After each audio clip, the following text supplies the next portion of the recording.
ஏமா வீட்டுக்குள்ள இருக்க முடியலமா, வெக்கையா ரொம்ப இருக்கு. பேசாம கட்டில தூக்கி போட்டு வெளியில படுக்க வேண்டியதான். ஏன் இழுச்சு கும்பல, வெளிய வாடி, கட்டில எடுத்துட்டு வா அம்மாக்கு. ஏமா கட்டிலலாம் ஒரு ஆள தூக்க முடியாதுமா, எறும்பு மாடு மாதிரி இருக்கல. நானும் என் சின்ன வயசுல 10 கட்டில ஒரே கையில தூக்கிட்டு வருவேன். அப்புறம் ஏமா 10 கட்டில தூக்கலமா, ஒரு கட்டில தூக்குறதுக்கு என்ன வேலை இருக்கு? நீயே போய் தூக்கிக்கோ போ.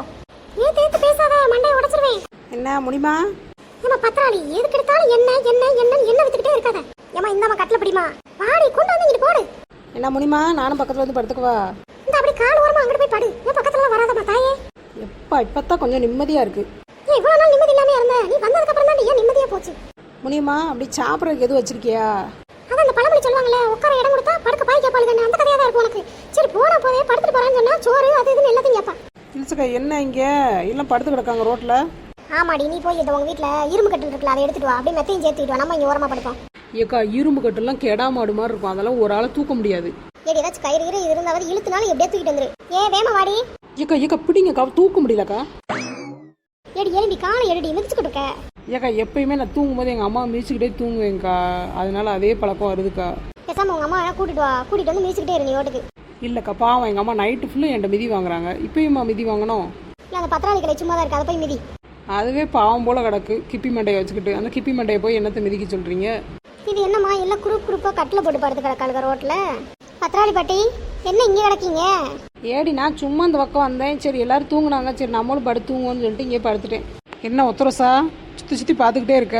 வேணா நீ உங்கள் வீட்டில் வந்து கட்டில் எடுத்துகிட்டு வந்து இப்படி ஓரமாக படு. எங்கள் வீட்டிலலாம் கட்டில் ரொம்ப ஸ்டைலாக இருக்கும், மாடர்னாக இருக்கும். இந்த மாதிரி சில்லறத்தனமாலாம் இருக்காது. இதெல்லாம் நீங்கள் எடுத்துகிட்டு வந்தால் நீங்களாம் கண்ணு வச்சுருவீங்க. பரவாயில்ல ஒத்தரசா, எடுத்துகிட்டு வந்து நீ தானே படுக்க போகிற. நாங்களாம் எல்லாம் தனித்தனியாக தானே கட்டில் வச்சுருக்கோம். அவள் வீட்டில் முதல்ல கட்டிலே இருக்காது, சும்மா தான் நடிச்சுக்கிட்டு இருப்பா.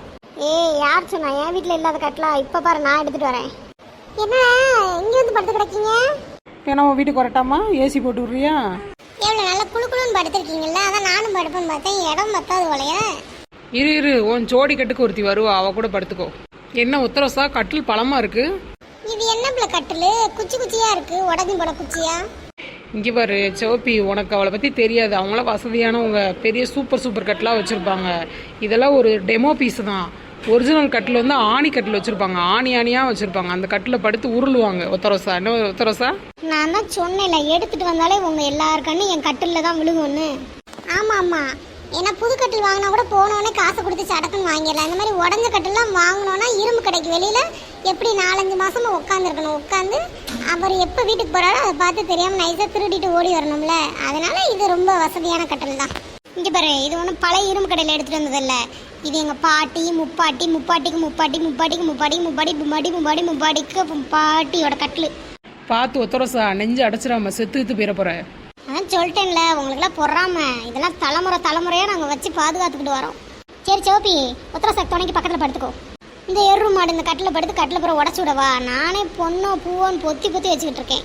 ஒத்தரோசா இருந்தாலும் இந்த குச்சி கட்டிலுக்கு இவ்வளோ பேச்சு ஆகாதுமா. உனக்கு தேவைன்னா உன் வீட்டில் போய் கட்டில் எடுத்துட்டு வா. எடி போதுண்டி எலும்பியே, 1 மணி நேரமா மிதிச்சுக்கிட்டே தான் இருக்கா. ஏக்கா சத்தம் காட்டாதீங்க, ஒரு மீறி மிதிச்சு வச்சுக்கோங்க. ஒத்தரோசா கூட போய் படுத்துக்கிடுவீங்க. எதுக்குமா அவ கூட படுத்து அந்த குச்சி புறம் உடச்சு நீ என் கூட சண்டைக்கு வரதுக்கா?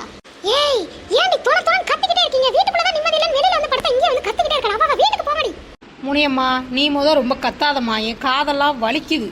ஒத்தரோசா குச்சியா போட்ட சரி, அது எதுக்கு வெள்ளை துணி வச்சு பக்கத்துல ஏதோ கெட்டி விட்டுருக்க? ஆமா, அடுத்த வாரம் கூழ் ஊத்த போறோம். அதுதான் காப்பு கட்டணும்ல, அதுதான் எல்லா குச்சிக்கும் கையில காப்பு கட்டியிருக்கு. சரி என்னமா பண்ணிட்டு போங்கம்மா, நான் எங்க வீட்டுக்கு போறேன். உங்க கூட எல்லாம் குடும்பம் நடத்த முடியாது. இப்ப யாரும் உன்னை கூப்பிட்டா நீயே வந்து நின்றுட்டு குடும்பம் நடத்த முடியாதுன்னு சொல்லிக்கிட்டு இருக்க. போ அங்கிட்டு.